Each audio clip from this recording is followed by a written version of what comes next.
it's just different. It actually makes you stop and think about that beautiful place. I really do think that we do see things differently. Like for me in particular, I look for detail.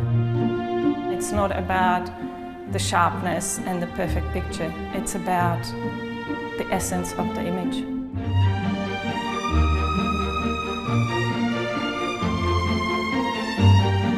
Initially, I just let the trimmer go and whatever came out, came out.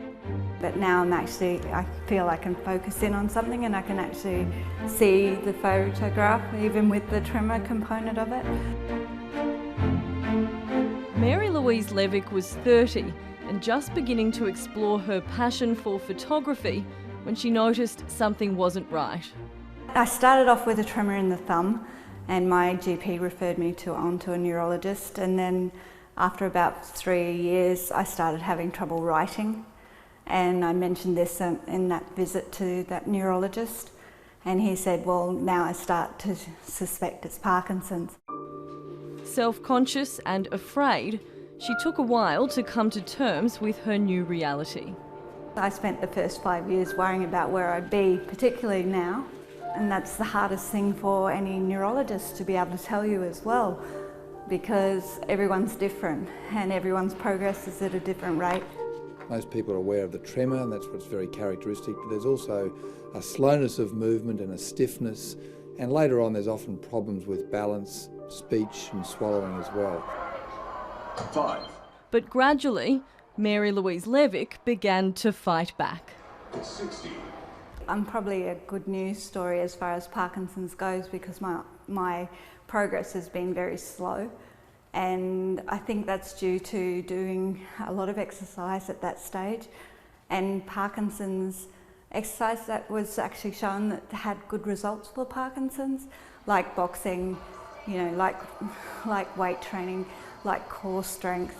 Activity, combined with drug treatment and more recently deep brain stimulation, has given her a new lease on life. A lot of the symptoms, people need to understand that it doesn't stop you from doing a lot of stuff, it's just a hindrance. That's excellent. Professional photographer Marcus Bell met Mary-Louise Levick about 6 years ago. There was something about Mary-Louise when I met with her. Hey, so just fold your arms. Because here someone had all these challenges ahead of her, but she wanted to use that and use it as a tool in her photography and have that part of her vision, and I thought that was just amazing. Bell's family had also been touched by Parkinson's, and meeting Mary-Louise sparked an idea. We started talking about the Parkinson's side of things and how it would affect my photography, especially into the future.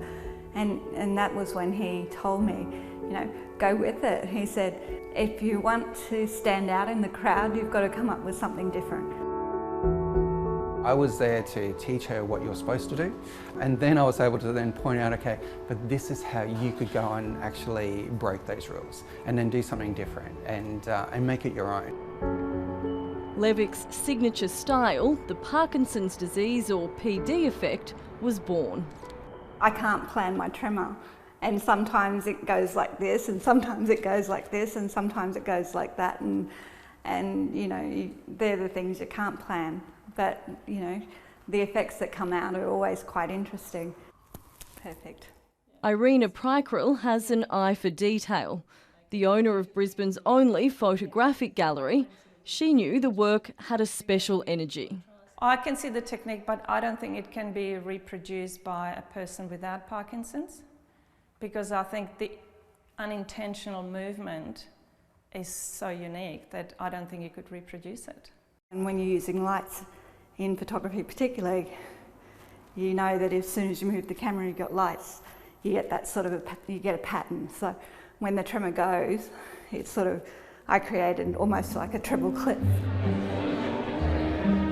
Levick's most recent exhibition had the most successful opening in the gallery's history. There's those moments in life when you just stop and you see the beauty in the world, and I think when looking at Mary's images, you do see that. I just thought her passion And her enthusiasm for life was just something incredible and something to show to everybody. Especially other people looking for hope. Beyond what we as a medical profession can tell patients and explain to them about Parkinson's disease, I think it's really helpful to know there's other people who are going through the same things as they are. To know that other people are going through it and have gone through it and can achieve as much as people like Mary have with their symptoms is really very comforting and inspiring. It takes a lot of mental power, I guess, to get yourself up every day and out into the world, and you know, you just start to think, I could miss out on something really good. So you've got to just change the way you think. That was a good one.